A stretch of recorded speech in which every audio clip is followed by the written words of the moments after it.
저는 그 수많은 여성 혐오나 여성 차별적인 것 중에서 이 성폭력이라는 부분이 초점을 두고 가져야 되는 이유가 이 사회학적인 이유도 있다고 생각해요. 사회학적인 차원에서 보면은 이 부분이 유난히 부각될 수밖에 없는 이유가 사실 있어요. 많은 사회학자들이 우리 21세기 사회를 소마틱 소사이어티라고 불러요. 육체 사회라는 뜻인데 왜 요즘 사회를 육체 사회라고 하냐 하면 인간이 육체를 가지고 하는 사회학적 기능이 세 가지가 있대요. 첫 번째가 생산노동이고요. 노동할 때 우리 육체 사용하잖아요.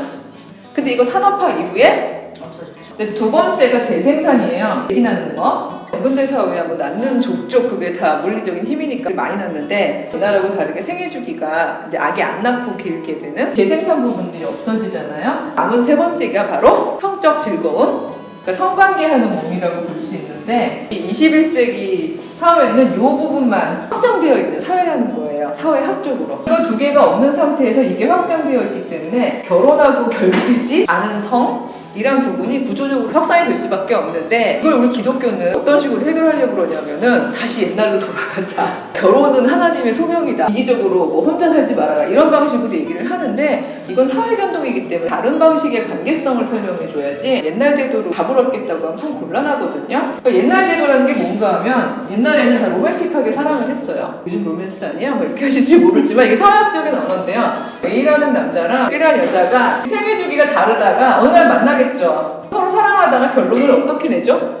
함께 결혼해서 함께 가기로 되죠. 그래서 함께 걸어가기로 죽음이 우리를 갈라놓을 때까지. 이게 로맨틱한 사랑의 전형인데 대부분의 경우에는 여자가 자기 길을 접으면서 남자 길을 같이 가죠. 이거는 이제 20세기에 끝났다는 거예요. 사회학자들 얘기는. 요즘 사람은 confluent love라고 하세요. fluent, 흘러간다는 거죠. 함께 흘러가는 동안 하는 사랑. 번역할 때는 합류적 사랑이라고 그래요. 21세기 합류적 사랑은 A라는 사람이 가지는 생애 주기가 있잖아요. B라는 사람이 갖는 생애 주기가 있죠. 합류하는 동안만 하는 사랑이에요. 서로 손해보지 않고 직업이나 뭐 학업이나 사랑 때문에 영향받지 않고 함께 있는 동안만 하는 사랑. 생산노동을 해가지고 누군가를 먹여 살린다거나 재생산을 통해서 뭐 가정을 유지한다거나 하고 이제 분리되어 있는 사랑이기 때문에 다분히 어떤 성적 만족도라는 부분이 이 합류의 관건. 이거 자체는 사실 도덕 판단을 할 필요는 없다고 생각해요. 사회 변동이기 때문에. 다만 이런 사회가 되다 보니까 이 사회 자체가 이 성이라는 부분을 인간관계의 모든 것으로 이렇게 만들어버리는 상황이거든요. 피자본주의가 이걸 또 굉장히 상품화하잖아요.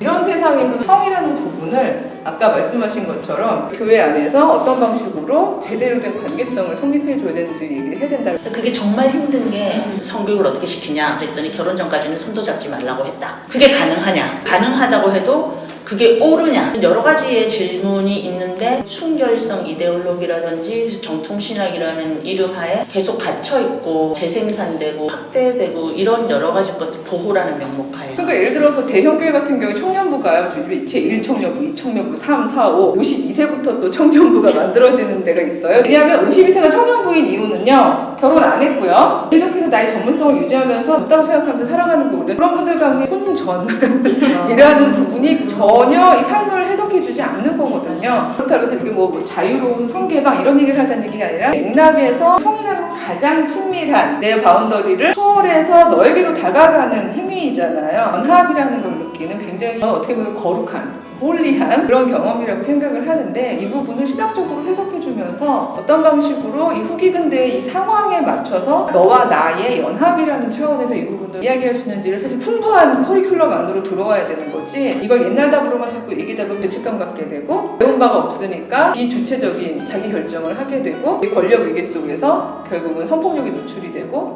이런 일들이 자꾸 생기는 것 같다는 생각이 들더라고요.